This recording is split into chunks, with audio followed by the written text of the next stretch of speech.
And he was absolutely shocked by the range of the splatter. Whose job is it to teach those young men to hit the mark, whether it's the toilet or whether it's just social behavior? Well, I think it has to start when they're little boys, to let them know that it's important that they hit the mark. The women went from having a nice clean bathroom to a really stinky, sticky, horrendous mess. Welcome to the Manspray podcast. And no, this is not a pee fetish program. So if you're looking for pee fetish satisfaction, I hope you keep scrolling down the podcast catalog of pee-friendly podcasts. Where was I headed with that? Maybe you can still get something out of this if you're looking for a pee fetish, honestly. Like, it might be it. I don't know. I just want everybody to know that my intent is not to gratify pee fetishes. So my name is Amancini. I am a licensed psychologist, recently licensed, so I'm young still. I'm still learning and growing, and that's part of this whole podcast thing, is me learning and growing. I want to make a disclaimer that this is not therapy. I may talk about some psychological issues, and in fact, some of the things might be troubling to people that have already had trauma with things like sexual assault and rape. So I really want to encourage people to take care of themselves, get help from qualified professionals. Don't try and substitute this as therapy. And that may not need to be said, but I'm new at this, and I'm going to cover all my bases if I can. So call 911 if there's an emergency, if you feel like you can't keep yourself or someone else safe. Basically, take care of yourself. The Manspray podcast is a deep dive into the messes that men make, and whose responsibility is it to clean those messes up. I'm using toilet messes as a metaphor for social messes.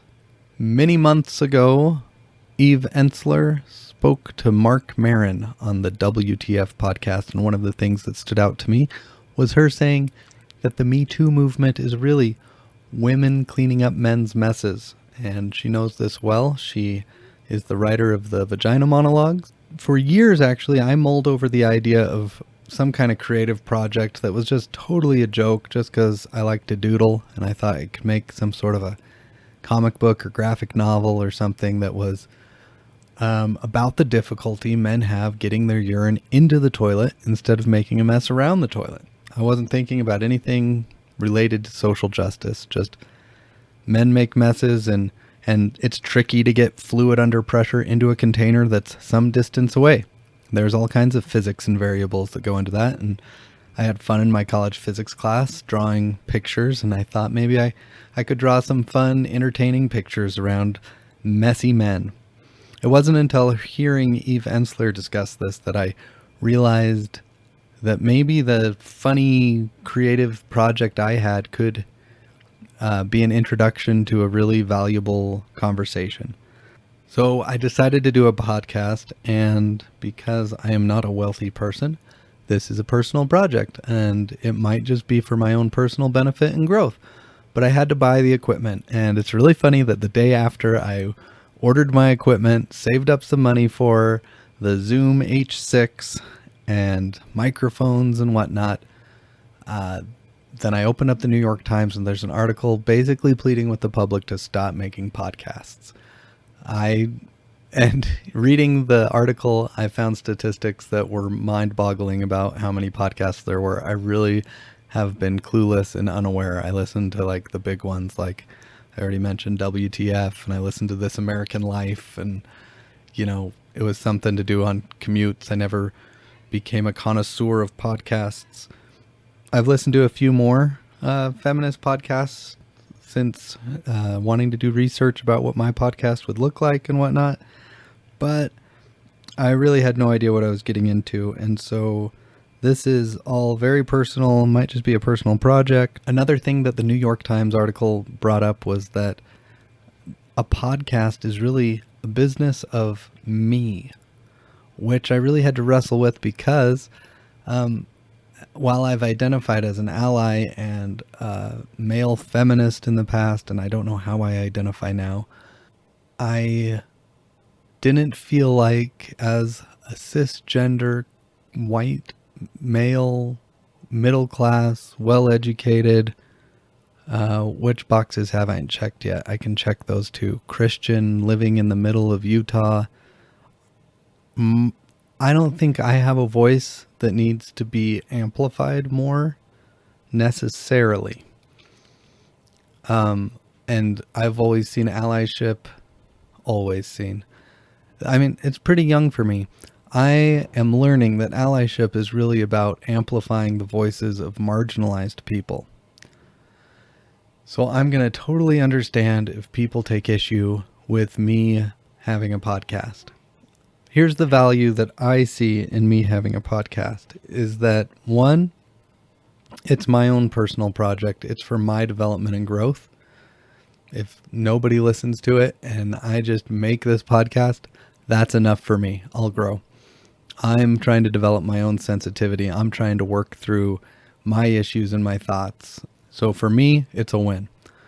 Another value of it is that as I went through undergraduate and graduate school over the past 13 years, as I did that, then I had mentors along the way. And some of them were men, some of them were women, some of them were heterosexual, some of them were gay or lesbian. And these mentors showed to me a kind of flexibility that I didn't grow up with. A flexibility around gender roles and around sexuality that I grew up thinking was perverse, was awful, shameful. And having people model that for me was a tremendous value. I'm very grateful to people in my life for that. So the secondary value I'm getting at is that it might be valuable just to have a voice of a very privileged white male out here talking about wanting to grow and develop sensitivity, in case there's other people like me that haven't had the opportunity to hear that voice before. I don't know what shape my podcast is going to take. It could be interviews. I would love that. I would love if people want to come talk to me. It might also be me talking and hopefully generating conversation through social media or something. I don't know. I've already received really important feedback on Instagram that has helped me shape my views and take responsibility for who I am and for my growth. I thought I was ready for this, and it turns out that I'm pretty fragile still, pretty scared. I'm being vulnerable. And let me just say that I truly believe that white males generally are not taught that they need to be vulnerable. So it can be difficult when I put myself out there in social media about, hey, here's an area where I need to grow. And people say, gee, you're fucking weak. Well, yeah, okay. It's just like a gym. When I was 18 or so, I went to a gym, and I've always just been a little scrawny guy. I went to a gym, and two large in stature males walked past me and laughed and said, "Oh, look, it's Superman," as I grunted to lift probably a small weight. And that was humiliating. But I've always remembered that and never been really thrilled to go back to a gym. This is going to be different. Sometimes people are going to laugh at me. They're going to say, gee, you're weak. You should be better than this by now. How do you have a doctoral degree in psychology and still struggle with racism, with sexism? Well, I do, because most of my life I was not asked to develop in those ways. I was able to just take for granted that everything I did was right and intelligent and worthy of respect. And I didn't have to push myself. And so now, and over the past decade, I've been pushing myself to grow in this way. So a thought I had today was about benevolent racism. I learned about benevolent sexism when I was in undergraduate taking a psychology of gender class. The idea is that you do things to protect females and treat females as they're fragile in our sexist culture. So today I realized I think I'm also a benevolent racist, in that I make attributions sometimes to people based on the color of their skin, based on maybe their ethnicity. I often believe that some people of some nationality will be smarter, that they work harder. I believe that and by believe, I mean I take it for granted sometimes, even though logically I know this stuff isn't true. I often take it for granted that black identified people are cooler. It sounds so funny to say that, but that they dance better, that they dress better, that they have a cooler way of talking. And I know this is so racist, but this is an area where I want to grow, and I want to talk about and have conversations about this and just get it out there, because I really believe that by acknowledging a problem, I'm able to start addressing it and changing it. So conversations like that will happen here from time to time. So for me, the hardest part about starting this project is knowing that I'm going to be imperfect at it. I've never spoken to an invisible audience before in my life, and I'm going to have to reach out to other people and network and ask people to come be a part of this project with me, which is going to be uncomfortable at first. But that's how all of my growth is going to be, whether it's creating a podcast or whether it's becoming less racist, less sexist, and just a better person. So I'm imperfect. Here it is. I'll love it if people tell me what a great job I'm doing and give me all sorts of praise. We all like praise. But I'm really going to grow and stretch by the people that are critical. And I know that sometimes it's going to be hard. I might even get, a bunch of criticism of people saying, hey, stop doing this. What you're doing is causing more damage than it is helping.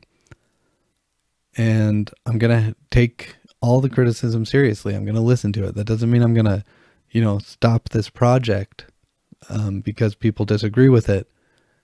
And the reason I'm saying this is because I've already had disagreements on Instagram. I've had people already try and say that I'm increasing their trauma by talking about using urinal messes as a metaphor for the messes men make. So no, I can't heal anyone else's trauma by this, but I hope that the conversation helps men start to take accountability for their actions. So what better place to start than to interview my primary attachment figures, right? I invited my parents to be my first guests in the summer of 2019. So episode 1 is me interviewing my mom, and then episode 2 is me interviewing my dad. Hopefully this gives you some introduction to who I am, and because they raised me, as well as some insight into some boomers and what they grew up with. So about a month ago, in early 2020, my mom suffered a massive brain hemorrhage and has since been recovering. Her condition right now is a huge contrast from the mom that she was, 6 weeks ago. She was doing aerobics, she was doing yoga, and she was quick-witted, and now she's relearning how to talk, and she's being fed through a tube in her abdomen. I'm definitely motivated to move forward with this project because I have this recording of her, and I know that my dad and my siblings will welcome hearing my mom with all of her faculties having a conversation they've never heard before. So here we go. Well, what I assumed you were talking about was life around the toilet. Mm-hmm. And I grew up in a house of girls. I didn't have any brothers. Of course, my dad was always careful and everything. And you were born in 1944, right? Mm-hmm. So that's also some context maybe. Yeah. In California. Right, Northern California. And so I didn't have a lot of, that wasn't something that was even concerning me until I was older and was babysitting for a family that had a couple of little boys. They were young enough that I accompanied them to the bathroom and noticed that they were easily distracted by things around them, and so their aim would go wherever their attention was going. And so I often had to manually guide them back to the toilet bowl. And even as they were older, because we were close. When I say older, I mean like around 5 or 6. They would talk to me while they were in the bathroom, and they would say something, and I would go in there just to see what are you talking about, and they would turn to look at me and I would have to say, wait, watch where you're peeing. So that was my experience. I realized that little boys have that capacity to be distracted, and that would affect their aim, where little girls didn't have that problem. They could carry on a conversation and still hit the pot. So there was that. And then I got married, and my husband is a considerate man, but he always stood to urinate, and there was cleanup afterwards, and I didn't mind that. It wasn't terrible or anything, but I was staying with my cousin in Mendocino, and we got to talking. Her husband is over 6 feet tall, and we got to talking about the mess, and she couldn't convince her husband that there was a mess. And she also had 2 teenage boys in the house.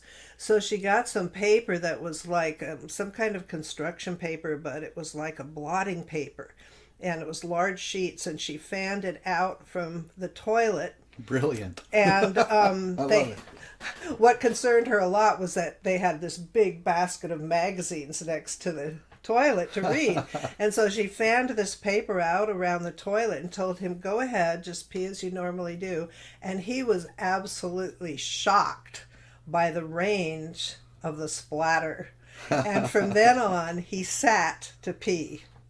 And so when I got home, I told Mark about that. And so he paid attention, and he has since mostly sat to pee, which I think was very considerate, because I always thought, what a drag that men always have to remember to put the seat down, and rarely did Mark forget that. So that was interesting. So now, as things stand, we have 2 bathrooms, and I mainly use one, and he mainly uses the other, and he cleans the one that he mainly uses, and I clean the one that I mainly use. And sometimes I clean his, but mostly he takes care of that kind of mess. The thing that bothered me most was when the country went to, what are they called, unisex bathrooms?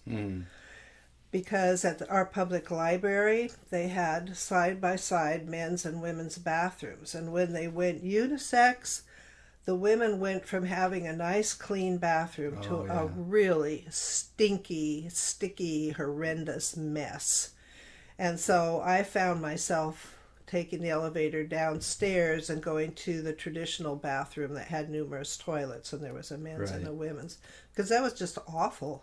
Having been a janitor during undergraduate, I remember the very stark difference between cleaning the female bathrooms and cleaning the men's bathrooms at different office buildings. And so you can only imagine how that would encroach on like an area that had been very private and very clean for women, and all of a sudden dealing with the men's public, right?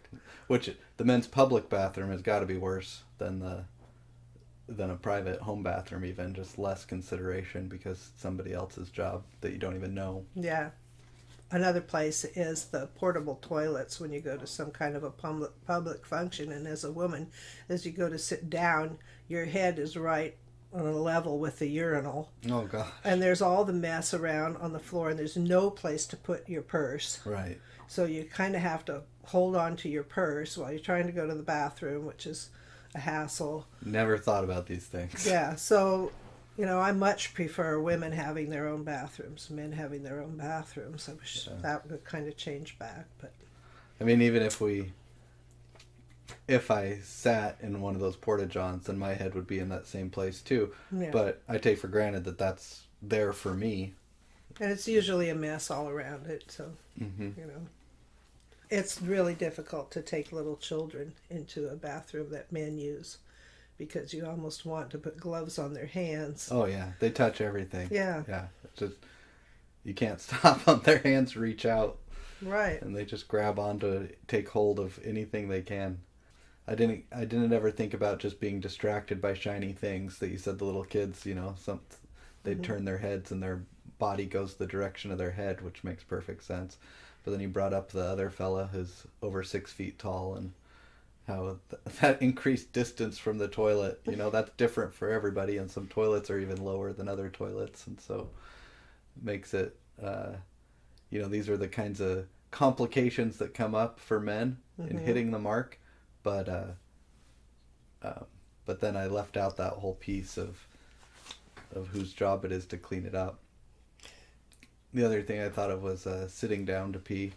I brought that up, that I typically sit down to pee, to somebody recently, and they laughed. I don't know if they were laughing because I was talking about it or because I was a man admitting that I sit down to pee, which is, a girl thing. Yeah, right. It reveals my feminine side. But I was thinking about why I sit down to pee, and I'm not sure where that came from, whether it was because I was in a house dominantly full of women growing up. But I think it's more likely it's because I am more likely to spend more time on the toilet, and I recall using the toilet as a way to get out of dishes. Mm-hmm. So it's not very original, but yeah, it works. And so I would go and sit down for long times. Now I call it my pre-labor pee. And I feel like it's a Pavlovian response to any time there's work to do, I need to go pee. And I sit on the toilet for as long as possible until I'm sure every drop is out. And then it's time to actually get to work. Yeah. One of my sisters used to use that ploy. We all knew what she was doing, but... So recently, we replaced the old toilets in our house. Since we're in a manufactured home, everything's small anyway. And I didn't realize there were different size toilet bowls until we went to pick out new toilets. And the salesperson actually said, now these have a little bit longer bowl. And Mark immediately knew what he was talking about, but it took me a second to realize that. I said, oh, that would be nice. He said, yeah, that would be a lot more comfortable. And when we went back to our daughter's house to live and mentioned that, her husband immediately said, I hope they have a longer bowl.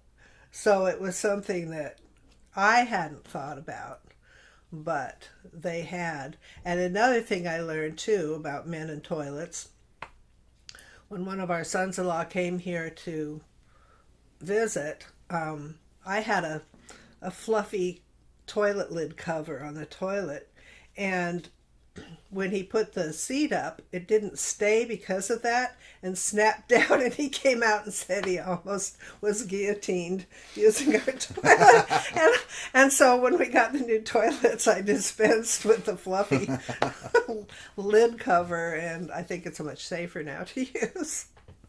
Which isn't an issue for Dad because he sits most of the time. Yeah, right. But our guests, I have to think of them. Specifically you brought up kind of training physically these young men, the kids you babysat, like pointing them towards the target. I wonder if you think that there's a comparison with how what we do with men as they grow up. Are we physically, directing them, or is that a female's job or whose job is it to teach those young men to hit the mark, whether it's the toilet or whether it's just social behavior? Well, I think it has to start when they're little boys, to let them know that it's important that they hit the mark. Otherwise, there's a smelly mess and mommy has to clean it up. But also having them take their turn at cleaning it up, with you standing there watching, and showing them where they need to wash the toilet, down the front and around the floor and everything, and teaching them that so it's in their mind. If they don't have that awareness taught to them, I don't think they'd come up with it on their own. I don't remember any big deal about it with you and Marty. I think it was just, aiming you in the right direction, and then I didn't really think about it. You balance two worlds, as I've seen and experienced my mom. In reading a lot of Eastern philosophy. You've been a yoga instructor for how many years? 30. 30. And And so I've always respected and valued the what you would contribute to conversations from um, Eastern philosophy and the things you've read, doing yoga and so forth. But that is kind of, I see it as balancing two worlds, because often those philosophical leanings might be more liberal than the conservative of also side of you of also being LDS, a member of the Church of Jesus Christ of Latter-day Saints. Well, a lot of the Eastern philosophy agrees with the gospel of Jesus Christ, in my opinion, and the idea that everything that you do helps you to grow spiritually, especially the difficult things, the things you don't like to do, noticing on the yoga mat which postures you avoid because they're uncomfortable, and then noticing what things in your life you avoid because they're uncomfortable. To me, it became early on when I got into yoga that taking care of my house, growing a garden, everything had to do with my spiritual growth. And I had a lot of challenges because I do have some anxiety disorder about certain things, but to work around that and do the best I could, and always being conscious of what's my attitude about this, why do I have that attitude, what am I going to do about it, that type of thing, helped me get through a lot of things that were difficult for me. I figured once that I had 17 years of dirty diapers, and I never used disposable diapers because they were just coming on the market. So it was always a big diaper bucket. I always had somebody in diapers, and the ammonia fumes I breathe. I'm surprised I don't have brain damage. Maybe I do. But rinsing those diapers and then putting them through the washing machine. And for a while I had a wringer washer, which I enjoyed using, but it was more work, but I enjoyed that kind of work. Anyway, I figured after 17 years of rinsing and washing and hanging out diapers that there was spiritual growth in there. I got to where I could hang all the diapers on the clothesline draped across the backyard, and then I could sit down with a nice cool drink and just admire it like it was a work of art. And homemaking itself to me, is a work of art. It makes me sad to hear women say that they don't want to just stay home and be a housewife. They hate the drudgery, because there really is an art to homemaking, but you have to decide to interpret it that way. Mm-hmm. I think it's true that if men were doing those chores, things would be different. I think even now, as I have to bend in half or get down on my hands and knees in the kitchen to get a pot out of a cupboard, why aren't kitchens designed so things are up where you can reach them easily? Mm. Why does there have to be so much bending and groping especially, as I get older, I notice it more. But is there other stuff that from yogic philosophy that discusses accountability for messes? Yeah, like you're teaching your son to clean up your own mess, to slow your life down so that you're not making a mess and then rushing on to the next thing you do because it's too much trouble to clean up the mess, but to focus on what you're doing in the moment and do it completely. When I taught yoga, it was, this is how you prepare for the pose, this is how you enter the pose, this is how you be present in the pose, this is how you begin to exit the pose, this is how you come back to your starting position. And we would talk about how this is how we need to do things in our life. Slow down, notice the details, take care of something before you move on to something else. Get the necessary rest in between if it's required so that you don't get stressed out and burnt out. So to me, it all goes together. All right. Balance.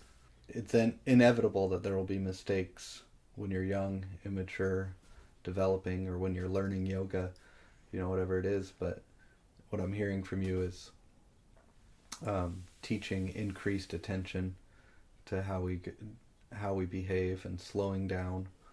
I think that while there still might be some splash, and men can choose to sit. That's a choice men can make, and that is slowing down. I think the times when I do stand to pee are when I'm in a hurry. That's when I use the urinal at a public restroom. I want to get out, get done as soon as possible. Otherwise, I typically sit down because I have the time. Mm-hmm. And so that's just maybe an interesting idea of slowing down and paying attention to what we're doing and teaching that at a younger age. It's toilet yoga.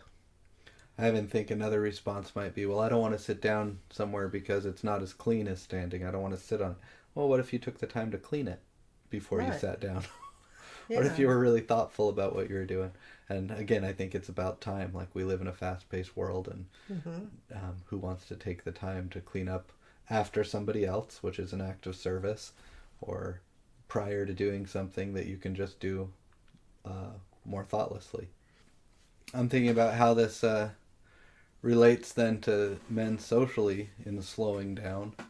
And obviously we hear all the time about difficulties with men and foreplay, of just wanting to get to the sexual act. And I think that can carry over into how men do their courting towards women, of whether it's just saying something vulgar or something, rather than taking the time to be thoughtful and kind and respect a woman as a person, so forth. All that could take more thought, energy. Yeah, comes to putting the other first, which is another part of yoga, is to put other people first, which doesn't mean letting yourself become a doormat. It means being thoughtful of the other person's needs before your own.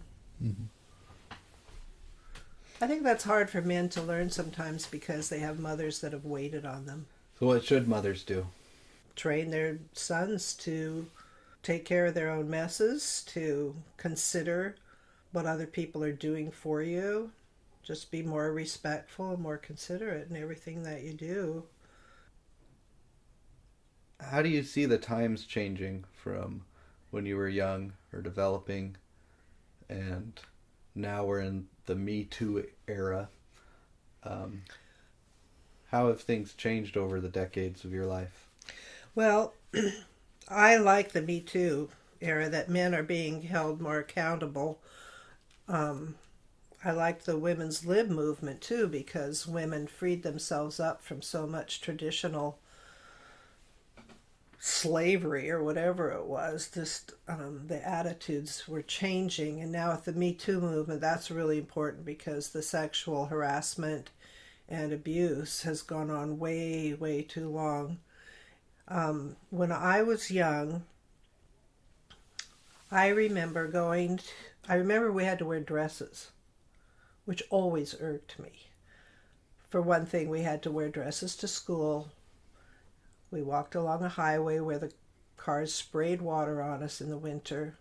Our legs got wet and cold. Then we played on the monkey bars and our underwear showed, so the boys always teased us because our underwear showed, but they didn't have to show their underwear when they played on the monkey bars, and their legs were warm. They got to wear long pants. So I always felt that was unfair. And something that surprised me, when my youngest girls were young, the girls wore shorts under their dresses to school, and I don't know why our mothers never thought of that, of putting shorts on us under our dresses instead of just our little skimpy underpants. So, and then I heard about, then I went to the movies a couple of times, took my younger sister, who was 4 years younger than me. We went to the movies, and of course I wore a dress because you had to wear a dress everywhere. And several times at the movies, some guy would sit down in front of us and slowly start reaching his hand back, trying to reach under my skirt. Gross. And me being a nice little girl, not really know, I was like about 11 or 12 then, not wanting to offend anybody, I would just kind of sit there wondering, what do I do? What do I do? And then I would finally say, would you please keep your hand to yourself? And I remember one guy going, well, all indignant, and I felt guilty. So he got up and walked away. And that happened several times to me. then we'd go to this public swimming pool and be holding onto the edge of the pool, and boys would come along and try to work their fingers into the crotch of the bathing suit. And I would just kick like crazy and to get them to go away. So that's the kind of sexual abuse I experienced as a girl, and I didn't like the fact that we had to dress in vulnerable clothing to make that easier. I felt like long pants was a much safer way for a girl to dress. Look how accessible you are in a dress. To always have to be cautious as a girl. If we were my sisters and I were walking home late at night from a movie, say 10 or 10:30. We lived several blocks from downtown. We had to be on the watch. We would make a lot of noise. We would sing goofy songs and all kinds of stuff. But as a girl, you always had to be careful. When we went out, Mom would always say, well, be careful. Well, don't talk to any strangers. Well, watch out when you go to get in the car. And I know when my daughter Jarnley worked at the supermarket as a checker, a girl got raped out in the parking lot after work on her way to her car. So there's always that in your mind as a girl. So, and that's still a problem.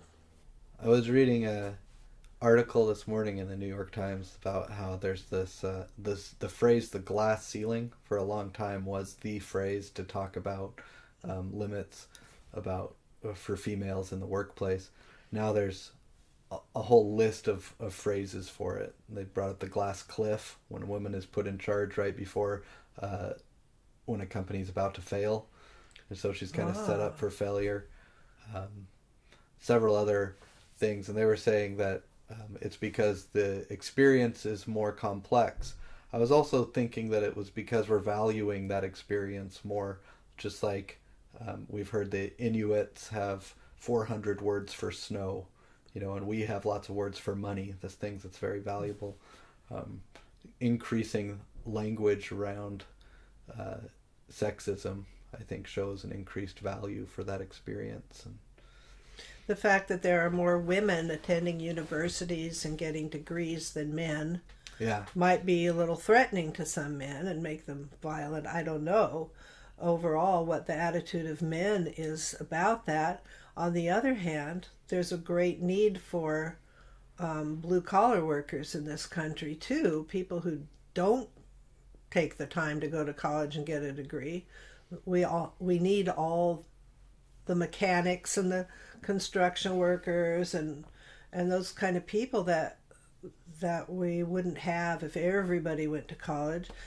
It's always in flux, and there seems to be more focus on one area for a while and then on another. The longer you live, the more you see that people are dealing with the same old problems but thinking it's new. Yeah. And but meanwhile, women have gotten bolder and braver and branched out so much more in their lives. When I was in college, you could be a nurse, a teacher, or a secretary. And it wasn't until I left college and lived a few years out in the world that I realized there were all kinds of things I could have done. I could have been a physical therapist. I mean, I could have worked in nature. There were so many different fields that were open to me, but nobody talked about it. Mm-hmm. Girls were just expected to put on their dresses and go to a secretarial job. And do you find that among most of your peers, that holds true, or was it something about your environment specifically that had other limits? A lot of my peers had parents who went to college, and they knew about college. I knew nothing about college. In high school, I got good grades, and a counselor asked me if I would like to apply for a scholarship. I thought it was a ship you went to sea and learned, because I had heard there were ships that you could go out on and learn. Uh-huh. And I thought, I don't know if I could afford that. And I don't think he realized I had no idea what he was talking about. Sure. So no, I didn't. So that's that's definitely a clear example of how... I was so naive. Yeah. When the recruiters came, Uh-huh. I'd grown up around boats. I loved boats. And so I signed up to go see the Navy recruiter. And I walked into the gym to her table, and she was sitting there in a skirt and high heels, which suddenly gave me an uh-oh feeling. And I sat down and told her, yeah, I like ships, I like the ocean, I'd like to be in the Navy. And she said, well, you can be a secretary or a nurse. And I said, well, I want to go out on ships at sea. I'd be happy swabbing the deck or painting, which they do constantly. And she looked at me funny and she says, well, women, you don't go on a ship unless you're a nurse. I didn't want to be a nurse. And I walked back to my classroom like dumbfounded. I just thought I could join the Navy, wear bell-bottom pants like my uncle who was in the Navy wore, and work on the deck of a ship, maybe shoot guns in a war. That's how stupid I was. Oh. I didn't know any better. I thought, nope, not joining the Navy to wear high heels. It scares me to think about my mother on a ship of Navy men, too, after what's come out. I didn't think of that. That was not in our mind in those days. When I found out all the women getting raped in military academies, I thought, what? They don't have respect for women in military academies? Right. I guess I'd always glorified our troops because of the movies and what heroes they were. And So, yeah, I was pretty naive when I was young. When I first heard about civil rights and all the problems that the blacks were going through in the South and everything, because it was right around the time Mark went on his mission there, I was surprised. I hadn't known that went on. And here I was, college age and beyond, because the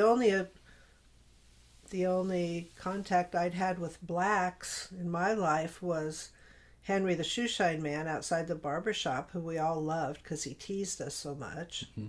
Didn't think about the fact that he was just a shoeshine man, but he seemed really happy being a shoeshine man. Mm-hmm.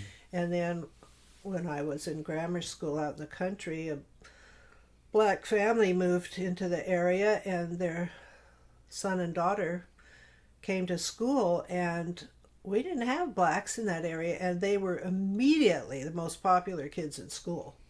Everybody wanted to have them over to their house. They were all popular on the playground. I never heard a single negative word from the kids about them. It was like, wow, we got black kids at our school. Have you met them? They're so cool. So when I heard about all the prejudice against blacks, I thought, what? What is that all about? So I think I'm really fortunate that I grew up in an area where there wasn't a lot of that. I didn't learn it as a youth. Just learned there are a lot of different people, and that's okay. Well, should we wrap it up? Yeah. Okay. Thank you so much.